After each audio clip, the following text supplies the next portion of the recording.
Friends, welcome to Uttarakhand achiever. तो जो आपका नेक्स्ट टॉपिक है वो है पर्यावरण अध्ययन के संदर्भ। जो आपकी बुलेट है उसमें जो संदर्भ है वो थीम के लिए माना गया है। तो पर्यावरण अध्ययन के संदर्भ में हम जानेंगे कि जैसे आपको पता है पर्यावरण होता क्या चीज़ है। तो पर्यावरण जो होता है वो दो शब्द से मिलकर बना है, परिधन आवरण। तो परि मतलब होता है आपके चारों ओर और आवरण मतलब कवर। तो जो आपके चारों ओर कवर है, तो चारों ओर से आप घिरे हुए हो, किससे घिरे हुए हो? पर्यावरण से घिरे हुए हो। तो उसे क्या बोलते हैं हम लोग? पर्यावरण कहते हैं। तो पर्यावरण अध्ययन अब क्या है? पर्यावरण अध्ययन चारों तरफ की वस्तुएं हैं जिनसे हम घिरे हुए होते हैं, जो हमें हमारे दैनिक जीवन को किसी न किसी रूप में प्रभावित करते हैं, उन्हें पर्यावरण कहते हैं। तथा उस पर्यावरण के बारे में विस्तृत अध्ययन करना पर्यावरण अध्ययन कहलाता है। अब पर्यावरण अध्ययन की ज़रूरत ही क्यों है? मतलब हम कक्षा में अपने बच्चों को इन्वायरमेंट साइंस क्यों पढ़ा रहे हैं, क्यों हम ईवीएस पढ़ा रहे हैं? तो हमारे पर्यावरण में सभी चीज़ें उपस्थित हैं और यह सभी चीज़ें सभी सजीवों के लिए हैं और इन सभी चीज़ों को बचाए रखने के लिए पर्यावरण शिक्षण अति आवश्यक है। किसके लिए? हम बच्चों को कंजर्वेशन के बारे में बता सकें कि हमें why we conserve our forest, environment, water resources, क्यों हमको ज़रूरत है। हमको उनको अवेयरनेस दिलानी है कि हम लोग सस्टेनेबल डेवलपमेंट की ओर अभी आगे बढ़ रहे हैं, तो क्यों कैसे करके बताना है। ये था आपके पास कि क्यों हमें पर्यावरण अध्ययन बच्चों को पढ़ाना है, आवश्यक क्यों है। के बाद नेक्स्ट है, आपको पता है कि जो हमारे पास जो इन्वायरमेंट पढ़ाते हैं हम बच्चों को, तो वो क्या होते हैं? मतलब जो ईवीएस पढ़ाते हो आप कक्षा 3, 4, 5 में, या फिर आगे अगर ईवीएस है तो उसको जो पढ़ाते हो आप, तो वो क्या है? इंटीग्रेटेड अप्रोच है। मतलब वो क्या है? हमारे पास इंटीग्रेटेड अप्रोच है। यहाँ पे हमारा क्या होगा? ईवीएस होगा। तो यहाँ पे किस किस का है? विज्ञान का, सामाजिक विज्ञान का और इन्वायरमेंट मतलब पर्यावरण का। इन तीनों का क्या है? इंटीग्रेटेड अप्रोच है। तो अगर कोई सब्जेक्ट इंटीग्रेटेड अप्रोच है तो हमें उसको पढ़ाना भी कैसे तरीके से? इंटीग्रेटली पढ़ाना है। नेक्स्ट है आपके पास, अब जो हमारे पास कक्षा 3, 4, 5 में जो किताबें हैं, उन किताबों का नाम क्या है? हमारे आसपास। तो ये आपके सीटेट के लिए भी इम्पोर्टेंट है तथा आपके डीएलएड में जो सब्जेक्ट है उसके लिए भी इम्पोर्टेंट है। तो हमारे पास कक्षा 3 में, 4 में और 5 में उस बुक का नाम क्या है? हमारे आसपास, जिसमें बहुत सारे टाइप की क्या दी गई हैं? कहानियाँ दी गई हैं।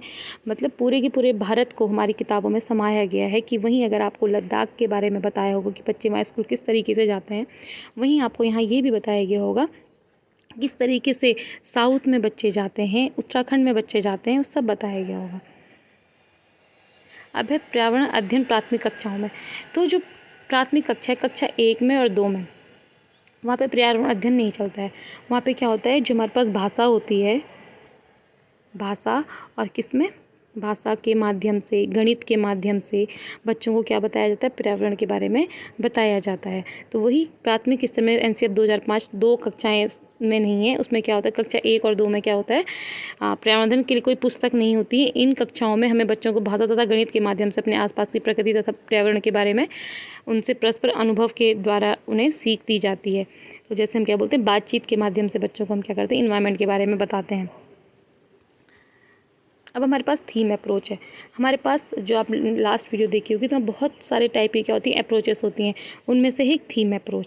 तो हमारे पास थीम की सबसे हिसाब से होती है, इसे कहते हैं विषयगत दृष्टिकोण शिक्षण। हम लोग स्पेशली क्या करते हैं कि किसी भी सब्जेक्ट को कुछ थीमों में बांट देते हैं। ठीक है, कुछ थीमों में सब्जेक्ट्स को बांटते हैं और उसके हिसाब से बच्चों को क्या करते हैं? अपना मतलब सिलेबस पढ़ाते हैं। सिलेबस को आप क्या कर दोगे? थीम के हिसाब से बांट दोगे। जैसे भी हम आगे पढ़ेंगे कि जो हमारे पास 6 मतलब कक्षा 3, 4, 5 है, 3, 4, 5 को थीम के हिसाब से बांटा गया है। और थीम भी कितनी है हमारे पास? कितनी थीमें हैं? 6 थीमें हैं। तो 6 थीमों में भी जो पहला है हमारे पास परिवार और मित्र, मतलब फैमिली एंड फ्रेंड्स, इसकी भी हमारे पास सब थीम है 4। तो सबसे पहले है रिश्ते, रिलेशनशिप, रिश्ते। फिर उसके बाद है प्लांट्स, फिर है एनिमल्स और फिर है वर्क एंड प्ले। तो क्या क्या है? परिवार और मित्र के अंदर हमारे पास रिलेशनशिप है कि कैसे रिश्ते नाते होते हैं। पशु जगत के बारे में, मतलब कि एनिमल्स के बारे में है, पौधों के बारे में है। और काम है वहाँ की, वो कोई काम, कोई मतलब डॉक्टर्स का काम क्या होता है। वही कुछ खेल हैं हमारे पास, उनके बारे में दिया गया है। इसके बाद हमारे पास है दूसरी थीम, हमारे पास है भोजन।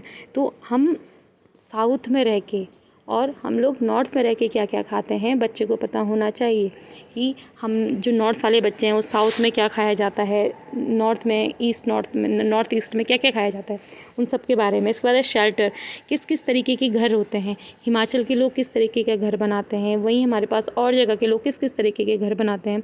आसाम के लोग कुछ फीट ऊपर अपने घर बनाते हैं, तो वो क्यों बनाते हैं, सब दे रखा है। और उसके बाद है जल।